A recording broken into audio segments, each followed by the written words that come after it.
अमृतसर में 13 अप्रैल 1919 इतवार की एक सुबह थी। पंजाब की धरती पर आने वाले सबसे खूबसूरत दिन की सुबह, जब सारा पंजाब बैसाखी की खुशियां मना रहा था। न जाने कितने लोग हरमिंदर साहब के दर्शन पर और खालसा का स्थापना का दिवस मनाने आए हुए थे। अमृतसर की गली बाजारों में चहल पहल थी। ठीक उसी दिन कांग्रेस के नेताओं ने जलियांवाला बाग में शाम 4:30 बजे एक सभा करने का निर्णय लिया था। उनका इरादा डॉक्टर सत्यपाल और डॉक्टर किचलू की रिहाई और काले कानून की वापसी की मांग करने का था। बैसाखी की खुशियों के बीच जैसे जैसे दिन आगे बढ़ा, एक छोटा सा बच्चा दिन का कनस्तर बजाते हुए शहर के कुछ इलाकों में लोगों को यह संदेश देते हुए निकला।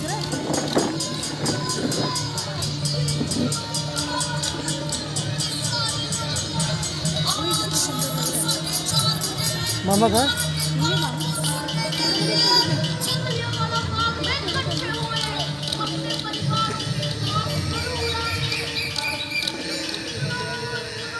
तुम कह रहे बेमतलब में बैठे लोग। जैसे ही इस बच्चे की मनादी को बैसाखी मनाते हुए लोगों ने सुना तो सोचा कि जुल्म का विरोध करना तो कोई जुल्म नहीं है। वीर जी, बात पे आ रहे हो कि नहीं आ रहे हो? वो ब्राइटनेस कम कर लियो। आप चलो, हम मत्था टेकेंगे। क्लिक करके डाउन डाउन। हाँ सुना तो मैंने भी भैया, शाम को बाद में पता चल ही जाएगा। वैसे परजाई जी आप आ रहे हो ना? जैसी को लेके पहुंच जूम कर रखा तूने? 4 बजे। क्यों? वैसे भी जलियांवाला बाग में ले। लोग पहले से ही आपस में खुशियां बांट रहे थे। दोबारा क्लिक क्यों कर दिया वहाँ? मगर उन मासूम लोगों को यह मालूम नहीं और सभाएं करने पर प्रतिबंध लग चुका है, क्योंकि सरकार ने मार्शल लॉ लगाने की कोई मुनादी ही नहीं कराई थी। लगभग दोपहर 12:30 बजे के करीब जनरल डायर को जलियांवाला बाग में होने वाली सभा की जानकारी मिली। साहब, सुना है कोई सभा होने वाली है? इधर साहब, बाग में, जलियांवाला बाग में। कब? सुना तो था यही 4-4:30 के करीब। देखता हूँ सभा को। जनरल डायर, ये वही नाम था जो आगे जाकर अंग्रेज हुकूमत के जुल्म और सितम का सबसे काला अध्याय बनने वाला था। वो अंग्रेज हुकूमत जिसने भारत में इंसाफ के हक में उठने वाली हर आवाज को हर तरह से कुचलने की कोशिश की थी, फिर चाहे वो आवाज गर्जना में उठी हो या शांति में। 1770 में सन्यासियों और फकीरों ने संघर्ष किया तो सन 1857 में पूरे देश ने एक होकर अंग्रेजों के खिलाफ पहले स्वतंत्रता संग्राम की हुंकार भरी। इस संग्राम की हुंकार को अंग्रेजों ने दबा जरूर दिया था, लेकिन हुंकार जब तक जिंदा हो वो मुंह पर रखी गई हथेली में से ही फूट फूट कर निकलती रहती है।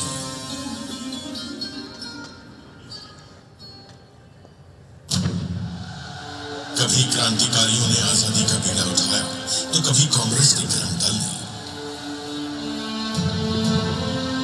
एक तरफ गदर पार्टी ने विदेशों में आजादी का संग्राम छेड़ दिया था तो पंजाब में भी वो देश की आजादी के लिए सक्रिय थे। सन 1915 में रास बिहारी बोस ने पंजाब आकर लाहौर, फिरोजपुर, अमृतसर, ननकाना साहिब और तरन तारण में अपने दूतों के जरिए अंग्रेजी सेना में सेवारत भारतीय सैनिकों से सशस्त्र क्रांति के लिए संपर्क किया। मगर किसी तरह यह योजना अंग्रेजों को पता लग गई और कई क्रांतिकारी गिरफ्तार किए गए। 16 नवंबर 1915 के दिन 19 वर्ष के बालक करतार सिंह सराभा को अंग्रेजों ने लाहौर की जेल में फांसी के फंदे पर लटका दिया।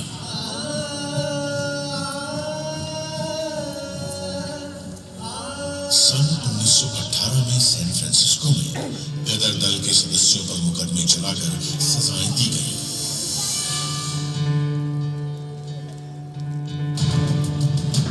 यह पहले विश्व युद्ध का समय था और अंग्रेजों ने अपने हित से इस युद्ध में भारत को भी छोड़ दिया था। इस युद्ध में अंग्रेजों ने भारत की संपदा, युद्ध सामग्री और सैनिकों का जमकर इस्तेमाल किया और बदले में भारत को क्या मिला? एक काला कानून, रॉलेट एक्ट। आम हिंदुस्तानी की जबान में इस एक्ट को न वकील, न दलील, न अपील के नाम से जाना जाता था। इस एक्ट के पास होने के बाद पुलिस चाहे जिसकी तलाशी ले सकती थी। बिना कारण किसी को भी 2 साल की सजा दी जा सकती थी। इसके इस्तेमाल से भारतीय अखबारों की कलम तोड़ दी गई। फिर भारत ने इस काले कानून का जवाब दिया सत्याग्रह से। देश भर में इसके विरोध में सभाएं और आंदोलन होने लगे। फिर 30 मार्च 1919 के दिन दिल्ली में 60 निहत्थे लोगों को सरकारी गोलियों से भून दिया गया।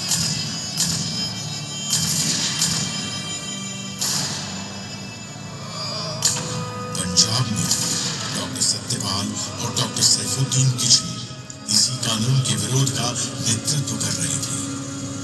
तभी अंग्रेजों ने उन्हें गिरफ्तार कर लिया।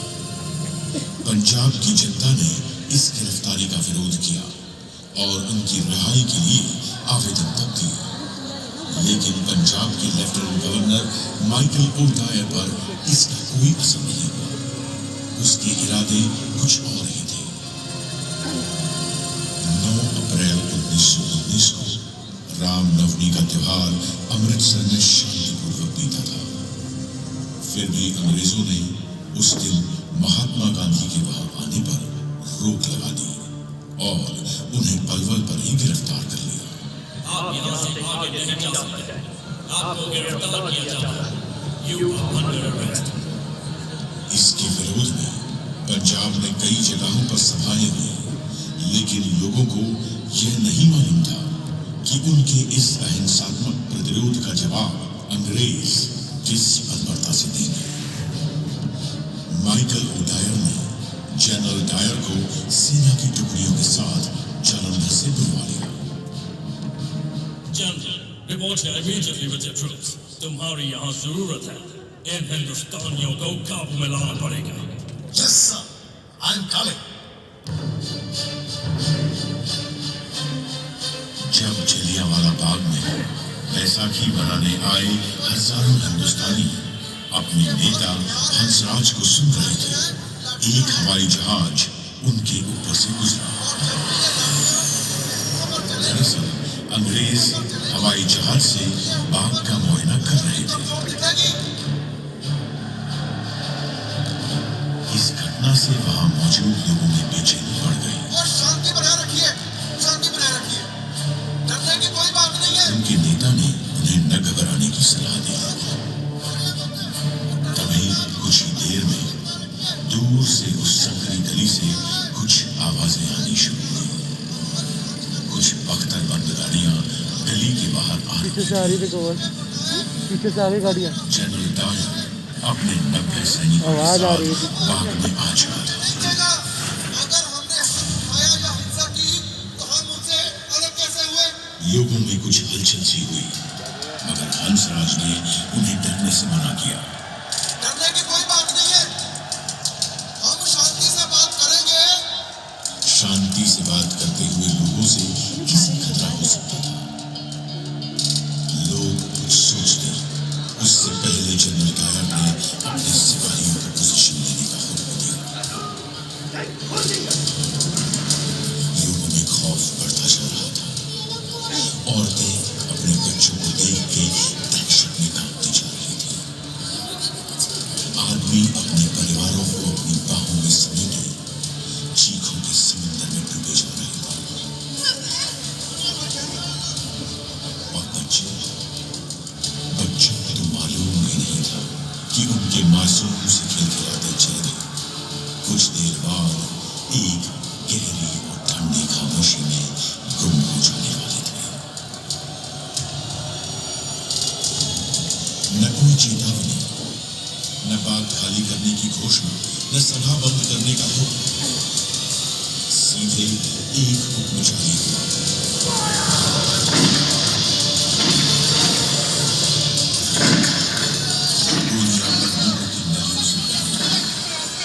लोग बेतहाशा अपनी जान बचाने के लिए भाग रहे थे, लेकिन न अंग्रेज हुकूमत को करने देंगे और न डायर की आंखों में कोई इंसान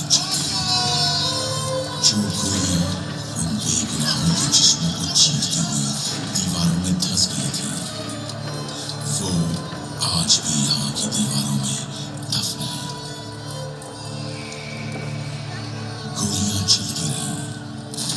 अंग्रेजों की गोलियों से जान बचाते हुए उन लोगों के लिए उस दिन एक उम्मीद थी, बाग में मौजूद कुआं। लोग बचते बचाते उस कुएं में गिरने लगे, तो कुछ लोगों ने गोलियों से बचने के लिए उस कुएं में कूदना शुरू किया।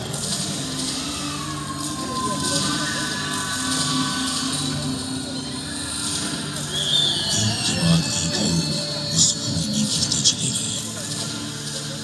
धीरे धीरे करके वो कुआं जिंदा और मुर्दा लोगों से भरता चला गया।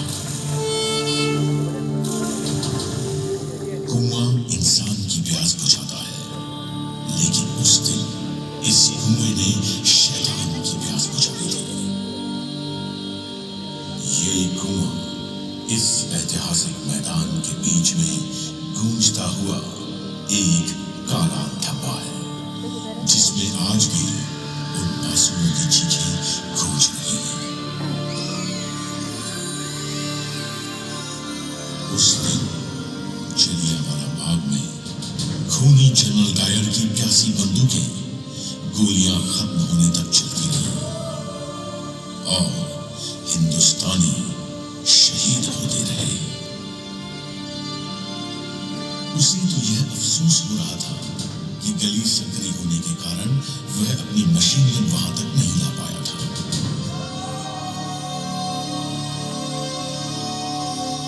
जलियांवाला बाग के इस नरसंहार में उस दिन डायर ने अपने 90 सैनिकों के साथ 10 मिनट में 1650 गोलियां दागी थी, जिससे 1000 से ऊपर भारतीय शहीद हुए और 1500 से अधिक घायल। उन दरिंदों ने बच्चों तक को नहीं छोड़ा। उस दिन 15 बच्चों का गोलियों से कत्ल हुआ था। उन बच्चों में से एक बच्चे की उम्र सिर्फ 6 महीने थी। उस दिन मरने वालों में एक बच्चा ऐसा भी था जिसकी उम्र कोई 10 साल रही होगी। उस मरे हुए बच्चे की लाश की गोद में एक लाश और थी, एक 3 साल के बच्चे की लाश। ऐसे ही न जाने कितने घायल लोग अपनों की लाशों के पास लाशों की तरह बैठे हुए थे। बाग में मौजूद एक लाश के पास एक औरत बैठी थी, जो अपने पति की लाश पर विलाप कर रही थी। उस औरत का नाम था रतन देवी।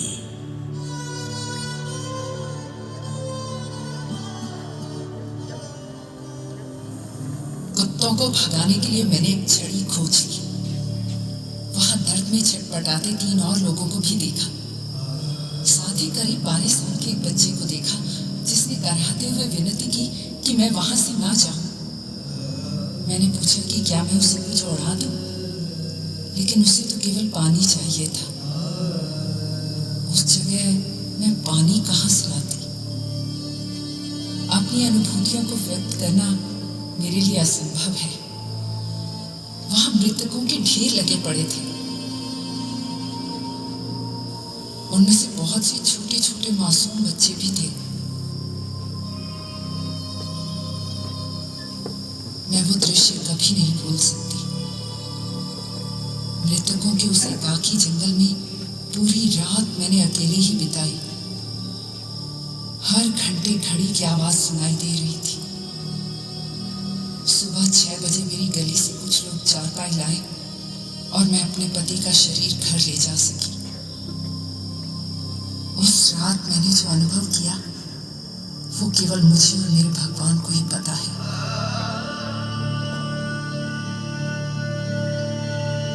वहां मौजूद मृतक शरीरों की और उन पर विलाप कर रहे उनके प्रियजनों की खबर लेने के लिए वहां कोई नहीं था। घायलों का इलाज करने के लिए कोई नहीं था। उन्हें पानी तक पिलाने के लिए कोई नहीं था। आप सोचिए हर उस दर्दनाक माहौल के बारे में जो अगले 24 घंटे तक ऐसा का ऐसा ही रहा।